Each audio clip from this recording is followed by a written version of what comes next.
నమస్తే, welcome to great Andhra. మనతో పాటు ఉన్నారు సీనియర్ పొలిటికల్ అనలిస్ట్ జిఆర్ మహర్షి గారు. నమస్తే సార్. నమస్తే సార్, జనసేన వాళ్ళు ఏదో ట్రూత్ బాంబ్ రివీల్ చేస్తాం అంటూ ఆల్రెడీ తెలిసిన విషయాన్ని రివీల్ చేశారు. ఎందుకు అసలు ఈ స్టెప్ ఎందుకు, అసలు ఇది ఏం సాధించడానికి చేశారో తెలియలేదు. మళ్ళీ ఏమన్నాలి, కామెడీ అయిపోయింది అది. ఎందుకంటే ఆల్రెడీ టీడీపీ మీడియా వాళ్ళు ఆల్రెడీ ఇంతకుముందే ఆ చర్చ జరిగింది. పెద్దిరెడ్డి గారు ఎక్కడో కొన్ని భూములు ఆక్రమించారు, అటవీ భూములు అవి ఇవి అని. అదంతా జరిగే సైలెంట్ అయిపోయింది. అప్పుడు ఏదో హడావిడి జరిగిపోయింది. వీళ్ళు వెళ్ళారు, అక్కడేమో మళ్ళీ కొలతలేసారు, చూసారు, ఏంటంటే జరిగాయి. మళ్ళీ ఇప్పుడు ఏదో ట్రూత్ బాంబ్ అని అదే విషయాన్ని చెప్పడం వల్ల ఏంటి లాభము? ఊరికే పవన్ కళ్యాణ్ గారు కొత్తగా కనుక్కున్నట్టుగా కొన్ని చెప్తూ ఉంటారు. ఒకటి జనంలో ఆయన తిరుగుతున్నారు అనే దాన్ని మనం అప్రిషియేట్ చేయాలి. కానీ ఆయన ఎమోషనల్ కదా, ఏం మాట్లాడతారో ఆయనకే తెలియదు.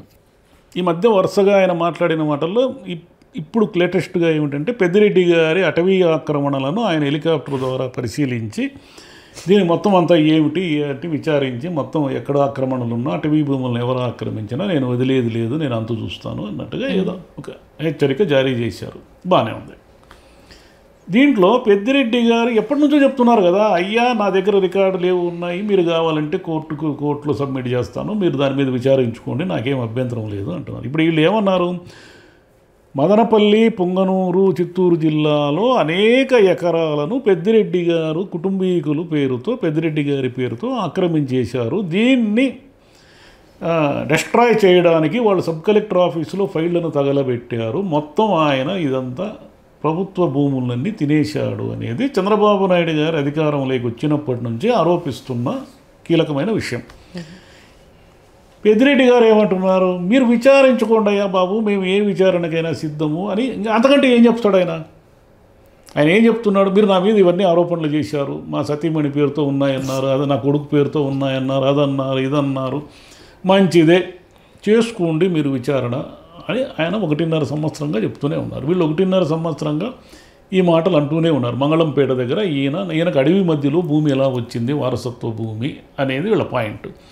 సరే, ఎలా వచ్చింది, ఆక్రమించారా ఆక్రమించలేదా, మీరు మళ్ళీ స్వాధీనం చేసుకుంటారా చేసుకోలేదనేది మీరు గవర్నమెంట్ మీద కదా, గవర్నమెంట్ మీద ఉన్నప్పుడు ఏముంది, సబ్ కలెక్టర్ ఆఫీసులో మా ఫైళ్లు తగలబెట్టారని హెలికాప్టర్ ద్వారా డీజీపీని పంపించారు. ఈ రోజుల్లో ఫైళ్లు తగలబెడితే ధ్వంసమయ్యే రికార్డులు ఏడన్నా ఉన్నాయి, అన్నీ మీరు కంప్యూటరైజ్డ్ కదా చేస్తున్నారు. చంద్రబాబు గారు నోరు విప్తే సాఫ్ట్వేర్ అంటున్నారు కదా. రికార్డులన్నీ కంప్యూటరైజ్ అయినప్పుడు రికార్డులకు వేరే నకళ్ళు ఉంటాయి, రికార్డులు కలెక్టర్ ఆఫీస్లో ఉంటాయి. ఇవన్నీ ఉన్నప్పుడు సబ్ కలెక్టర్ ఆఫీస్లో తగలబెడితే ఎలా ఒక ఎవిడెన్సెస్ పోతాయి? సింపుల్ లాజిక్ అది. సరే, అది వదిలేద్దాం. పవన్ కళ్యాణ్ గారు ఈ మధ్య ఒక మంచి పని చేశారు. ముందు మంచి పనిని అప్రిషియేట్ చేసి తర్వాత ఆయనలో ఉన్న ఈ తలకాయ నొప్పి పనులన్నీ మాట్లాడదాం. మంచి పని ఏమిటంటే, చదివాను, గిరిజన గ్రామాలన్నిటికీ ఆయన కరెంటు సౌకర్యం కల్పించాడు. మంచి పని అది. అలాంటివి చేస్తే పవన్ కళ్యాణ్ గారు జనం గుర్తుపెట్టుకుంటారు. ఆ గిరిజన గ్రామాలన్నిటికీ రోడ్లు వేయడము, కరెంటు సౌకర్యం కల్పించడము, ఈ పనులన్నీ కూడా ఆ ఉత్తరాంధ్ర జిల్లాల్లో ఆయన గట్టిగా యుద్ధప్రాతిపదిక మీద చేస్తున్నారు. దీన్ని అప్రిషియేట్ చేయాలి. ఇకపోతే ఆయనకి ఎమోషన్ కదా, సినిమా లెవెల్లో నేను స్మగ్లింగ్ని అరికడతా, నేను అది అరికడతా, నేను ఇది అరికడతా అంటూ ఉంటారు. ఆయన సినిమా కాదు కదా, నువ్వు పిస్టల్ తీస్తే భయపడేదానికి. కాకినాడ పోర్ట్లో ఏమన్నాడు, సీజ్ ద షిప్ అన్నాడు. ఏమైన తర్వాత ఆ పోర్ట్లో ఏమన్నా స్మగ్లింగ్ ఏమైనా ఆగిందా? ఎందుకు ఆగుతుంది, ఎందుకు ఆగలేదు, ఎందుకు ఆగింది, ఎందుకు ఆగలేదంటే అవన్నీ కూడా రాజకీయ నాయకులు అండదండలతో నడిచేటివే. రెండో దాని పోర్ట్ అయిపోయింది, అది పాతది పోర్ట్ అయిపోయింది. నిన్నగాక మొన్న ఎర్రచందనం గురించి ఏమన్నాడు ఆయన, ఎర్రచందనం దొంగల్ని పనిపడతాను అన్నాడు. పవన్ కళ్యాణ్ గారికి తెలియని విషయం ఏమిటంటే, చిత్తూరు జిల్లాలో తలకోన అడవుల్లో, ముఖ్యంగా శేషాచలం అడవుల్లో ఎర్రచందనం విస్తారంగా పండుతుంది అనే మాట అందరికీ తెలుసు. ఆ ఎర్రచందనాన్ని స్మగ్లింగ్, పుష్పాలాగా ఎర్రచందనాన్ని స్మగ్లింగ్ చేసే వాళ్ళంతా ఎవరంటే, ఏ పార్టీ అధికారంలో ఉంటే ఆ పార్టీ నాయకుల కనుసన్నల్లో ఎర్రచందనం స్మగ్లింగ్ జరుగుతుంది. అది ఎప్పుడూ ఆగదు, అది ఆగే క్వశ్చనే లేదు. తెలుగుదేశం హయాంలో తెలుగుదేశం నాయకుల కనుసన్నల్లో జరుగుతుంది. మిగతా వైసీపీ హయాంలోనూ కాంగ్రెస్ హయాంలో ఉన్నప్పుడు కాంగ్రెస్ నాయకులు వైసీపీ నాయకుల కనుసన్నల్లో జరుగుతుంది. వీళ్ళ అధికారుల అండదండలు, రాజకీయ అండదండలు లేకుండా ఎర్రచందనాన్ని స్మగ్లింగ్ చేసే శక్తి సామర్థ్యాలు ఎవ్వరికీ లేవు. ఇంపాసిబుల్ అది. కూలీలనే షూట్ చేశారు. వాళ్ళు కూలీలు, వాళ్ళకి ఏం తెలియదు. వాళ్ళు నరికే ఎర్రచందనం ఎక్కడికి పోతుందో తెలియదు. వాళ్ళు కూటి కోసం వచ్చారు. వాళ్ళు ఏమిటంటే ధర్మపురి జిల్లాలో వీరప్పన కాలం నుంచి చెట్లు నరకడం అనేది ఒక ఉపాధిగా తీసుకున్నారు. వాళ్ళు శ్రీగంధం చెట్లన్నీ నరికేసిన తర్వాత ముదుమలై అడవుల్లో వచ్చి మన మీద పడ్డారు, తలకోన అడవుల మీద పడ్డారు. వాళ్ళ మీద ఏదో చేశారు, చంపేశారు, చచ్చిపోయినారు. అదేదో అయ్యింది. ఆగిందా? ఇప్పటికీ పట్టుబడుతూనే ఉంది కదా. ఎర్రచందనం నిరంతరం పట్టుబడుతున్న దానికి 10 రెట్లు బయటికి పోతూ ఉంది. అది అందరికీ తెలుసు. ఇప్పుడు పవన్ కళ్యాణ్ గారు వచ్చి నేను ఎర్రచందనాన్ని అరికడతా అంటున్నారు. ఏంది సినిమానా ఇది అరికెట్టేదానికి? ఎలా అరికెడతారు మీరు? అసలు మీ ఫారెస్ట్ అధికారుల ఆస్తులన్నీ తీయండి ముందు బయటికి.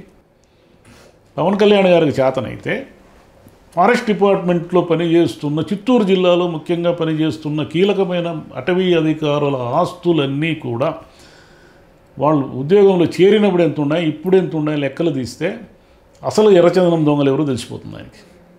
ఫారెస్ట్ అధికారులు అండదండలు లేకుండా ఎర్రచందనాన్ని స్మగ్లింగ్ చేసేది ఎవరి వల్ల కాదు.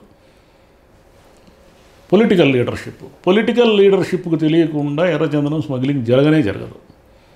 మరి ఈయన ఈ రెండింటినీ అర్థం చేసుకోకుండా, అసలు వాస్తవాలు ఏం జరుగుతుందో అర్థం చేసుకోకుండా ఊరికే పోయి ఎర్రచందనం గోడౌన్కు పోయి ఎర్రచందనాన్ని పరిశీలించి ఇవన్నీ జరుగుతాయి ఎక్కడైనా?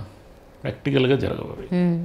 అంటే అంటే మీకు యాంబిషన్ కరెక్ట్గానే ఉంది, మీరు మంచి పని చేయాలనే నిర్ణయం ఉంది మీ దగ్గర, కానీ అమలు ఎలా చేస్తారు? అది కదా సమస్య. ఇప్పుడు పెద్దిరెడ్డి గారి భూముల్ని ఆయన హెలికాప్టర్లో పోయి చూసేది ఎందుకు? అది మామూలు అటవీ శాఖ వాళ్ళు అది ఫోటోలు ఇస్తారు కదా, దానికి ఎందుకు మళ్ళీ హెలికాప్టర్ ఖర్చు? ఈయన అడవి పైన నుంచి ఏం చూస్తాడు అక్కడ ఆయన భూముల్ని? మీ దగ్గర అటవీ శాఖ అధికారులు తీసిన మ్యాపులు ఉన్నాయి, రికార్డులు ఉన్నాయి, ఫోటోలు ఉన్నాయి, అన్నీ ఉన్నాయి కదా. అన్నీ ఉన్నాయి, కోర్టుకు సబ్మిట్ చేయండి. కోర్టులో ఇది అటవీ శాఖ భూమిని ఆక్రమించిన వాళ్ళపై కఠిన చర్యలు తీసుకుంటామని కేసు నడవండి. కేసు నడిపినప్పుడు ఆయన దగ్గర ఏమి ఎవిడెన్స్లు ఉన్నాయో, మీ దగ్గర ఏమి ఎవిడెన్స్లు ఉన్నాయో తేలుతుంది, కోర్టు డిసైడ్ చేస్తుంది. అంతే కదా. సినిమా కాదు కదా. మీరు గన్తో పేలిస్తే అందరూ అక్కడ ఉన్న వాళ్ళ ఎర్రచందనం దొంగలందరూ పారిపోయేదానికి. ఎర్రచందనం దొంగలు మీరు సినిమాల్లోనూ లేకపోతే మీరు అనుకుంటున్నట్టుగా వాళ్ళు ఏదో లుంగీలు కట్టుకొని ఏదో కత్తులు మళ్ళీ దొప్పుకొని ఏమీ లేరు. వాళ్ళంతా కూడా చాలా ఫస్ట్ క్లాస్గా వాళ్ళు పాలిటిక్స్లో ఉన్నారు. పాలిటిక్స్లో ఉన్న ఎర్రచందనం దొంగల్ని గుర్తించకుండా మీరు ఎర్రచందనం తమిళనాడు కూలోళ్ళు వాళ్ళు వీళ్ళు అనుకుంటే ఎట్లా? అసలు మద్రాసుకు తరలించుకుపోయేదాన్ని ఆ సిస్టమ్ ఏమిటో మీరు కనిపెడితే మీకు తెలుస్తుంది ఎవరు దీని వెనుకున్నారనేది. రైట్. సరే, ఇట్లాంటి విషయాలు కాకుండా నిజంగానే సీరియస్ విషయాలు అంటే ఇవి ఏదైనా కానీ లా ప్రకారం వెళ్తాయి, ఎవిడెన్స్ల ప్రకారం జరుగుతూ ఉంటుంది. మనకేదో ముందు ట్రూత్ బాంబ్ అని ఏదో పెద్దది తెలియనట్లు రివీల్ చేసి ఏదో తుస్సుమనిపించే వార్తల్లో కాకుండా అది ట్రూత్ అని చెప్పడానికి కూడా లేదు కదా, ఎవిడెన్స్ల మీద తర్వాత తెలిసేది. అది ఊరికే పవన్ కళ్యాణ్ గారు ఆవేశంలో కామెడీ క్రియేట్ చేస్తున్నారు. దానివల్ల అంటే ఆయన చేయాల్సిన మంచి పనులు చాలా ఉన్నాయి. ఇప్పుడు ఉత్తరాంధ్రలో కరెంట్ ఇచ్చారు కదా, రోడ్లు వేస్తున్నారు కదా, అలా చేయండి, చాలా మంచి పనులు ఉన్నాయి. ఈ ఎర్రచందనము ఇవన్నీ కూడా అదంతా ఒక పెద్ద నెట్వర్క్. ఆ నెట్వర్క్ మీరు ఉంకరింపులకి హెచ్చరికలకు లొంగదు. అది మీరు ఆపగలిగేది కూడా అటవీ శాఖ. చంద్రబాబు నాయుడు గారికి తెలియని చిత్తూరు జిల్లానా? పుట్టినప్పటి నుంచి అక్కడే కదా ఉన్నాడు ఆయన. తలకోన అడవులు పక్కనే కదా ఆయన ఊరు. ఆయనకు అన్నీ తెలుసు, కానీ ఏం చేయాలి, ఎలా దాన్ని అరికట్టాలా? దానంతా ఒక ఇదైపోయింది, చిక్కుముడి అయిపోయింది. ఈ చిక్కుముడిని విడగొట్టేది ఎట్లా? అంతే. దాని మీద యాక్చువల్లీ కొంచెం కొద్ది గొప్ప నాలెడ్జ్ ఈ సినిమాలు చూసిన తర్వాత చాలా మందికి వచ్చింది, ఇది ఆపలేంది అని. ఇంకా మళ్ళీ అది చూసిన తర్వాత కూడా ఉంది కదా. అదే అల్లు అర్జున్ పుష్పగా ఉన్న అల్లు అర్జున్కి రావు రమేష్ లాంటి ఎంపీకి డైరెక్ట్ సంబంధం ఉన్నట్టుగా సినిమాలోనే ఉంది కదా. సినిమాను పాలిటిక్స్కి ఎర్రచందనానికి ఉన్న సంబంధం ఉంది కదా. పాలిటిక్స్ని ఎర్రచందనాన్ని కట్ చేయకపోతే ఎర్రచందన దొంగలను అరెస్ట్ చేస్తారు. మళ్ళీ ఎప్పుడు అరెస్ట్ చేస్తారు?